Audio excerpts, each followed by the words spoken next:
पंचदशीकार ने बताया कि एक दिन पाठ में भी हमने कहा था ब्रह्म तत्व व्यापक है, जहाँ सब है वहाँ भी ब्रह्म है या नहीं।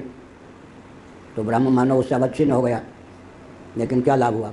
सब में कोई चेतना थोड़ी आ जाएगी, क्योंकि सब में पूरी अष्टक नहीं है। कर्मेंद्रिय, ज्ञानेंद्रिय, अंतःकरण, प्राण नहीं है। तो ब्रह्म को आत्मा के रूप में व्यक्त करने की क्षमता स्थूल शरीर में नहीं है।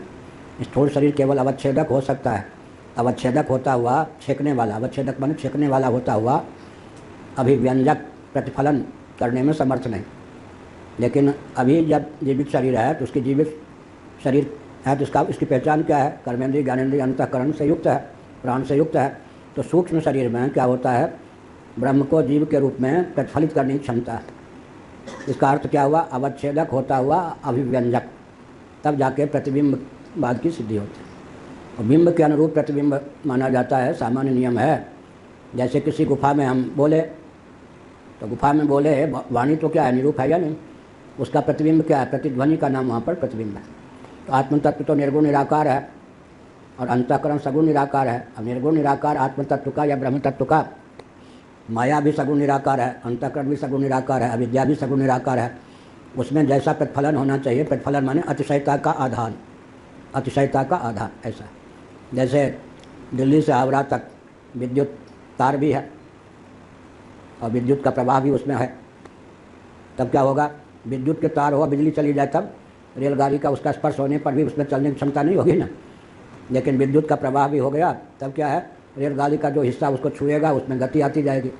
इसी प्रकार से अवच्छेदक भी है, अभिव्यंजक भी है। अब सूर्य के अनुकूल अभिमुख दर्पण कर देंगे तो क्या हो गया? दर्पण में क्षमता है कि उसको अभिव्यक्त कर दे। यहाँ भी हमारा प्रतिबिंब है, शरीर का है, लेकिन प्रकट क्यों नहीं है? क्योंकि वहाँ दर्पण नहीं है, अभिव्यंजक संस्थान। इसीलिए कहा कि अवच्छेदकता से काम चल जाते हैं, तो सब भी अवच्छेदक है, काम चल जाता। लेकिन अवच्छेदकता ही पर्याप्त नहीं है। कर्तृत्व, भोक्तृत्व आदि का संसार तब तक नहीं हो सकता है जब तक कर्मेंद्रीय पंचक, ज्ञानेंद्रीय पंचक, प्राण पंचक, तन्मात्र पंचक, अंतःकरण चतुष्टय, अविद्या, काम और कर्म, पूरी अष्टक माने सूक्ष्म कारण शरीर में अवच्छेदकता भी है, अभिव्यंजकता भी है। अब चित्त प्रतिबिंब, चित्त छाया, चिदाभास, तीन शब्द रह गए। लेकिन मूल को क्या कहेंगे? बिंब ही कहेंगे। चित्त छाया, जिसकी छाया, जिसका प्रतिबिंब, यही ना, जिसका आभास। मूल में एक ही तत्व है, प्रतिबिंब में, छाया में अवान्तर भेद है। चल रहे हैं, अब धूप में हमारी छाया पड़ेगी या हमारा प्रतिबिंब पड़ेगा? शरीर की दृष्टि छाया, और दर्पण में प्रतिबिंब, स्फुट अभिव्यक्ति प्रतिबिंब को लेकर है, सामान्य अभिव्यक्ति छाया को लेकर। अब एक बाल्टी रख लीजिए, टोटी पानी से भरपूर टोटी खोल लीजिए।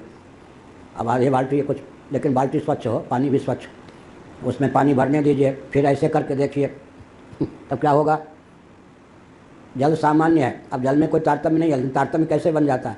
बाल्टी में जो जल सामान्य है उसमें एक शरीर की छाया पड़ेगी, और जो बूंदे हैं ऐसे उसमें स्फुट प्रतिबिंब पड़ेगा। छाया और प्रतिबिंब अंतर हो गया ना, छाया एक होगी ना। हमने प्रयोग करके देखा है, ये वेदांत के ओर जमाने के लिए बहुत सा प्रयोग किया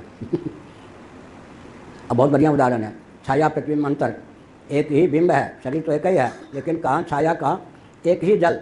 लेकिन जल का जो हिस्सा बुलबुला का रूप धारण कर लेगा, उसमें मानो हल्कापन होने के कारण स्वच्छता ज़्यादा आ गई। जैसे अंतःकरण है, जल के समान, और अंतःकरण की वृत्ति है, अंतःकरण के माध्यम से अवच्छेदवाद चरितार्थ हो गया, वृत्ति के माध्यम से प्रतिबिंबवाद।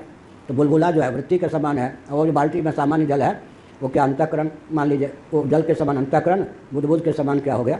अच्छा, जल समष्टि जल में एक ही छाया है, लेकिन जितने बुदबुद होंगे सब में एक एक प्रतिबिंब होगा। प्रतिबिंब में भेद हो गया, छाया में भेद नहीं हो गया, स्पष्ट।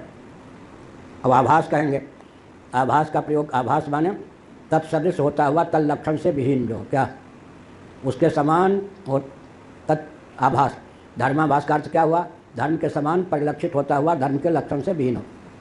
चिदाभास, चित्त के समान परिलक्षित होता हुआ चित्त के लक्षण से जो विहीन हो। ऐसे ही हेत्वाभास, हेतु के समान परिलक्षित होता हुआ हेतु के लक्षण से जो रहित हो। यह चित्त प्रतिबिंब और चित्त छाया का नाम ही चिदाभास हो गया। उपनिषदों में तीनों शब्दों का प्रयोग हुआ है, इसलिए औपनिषद सिद्धांत अवच्छेदवाद भी है, प्रतिबिंबवाद भी है, आभासवाद भी है। चित्त छाया शब्द का, चित्त प्रतिबिंब शब्द का, चिदाभास शब्द का प्रयोग पंचदशी में तो है ही, मूल उपनिषदों में भी है। हो गया स्पष्ट?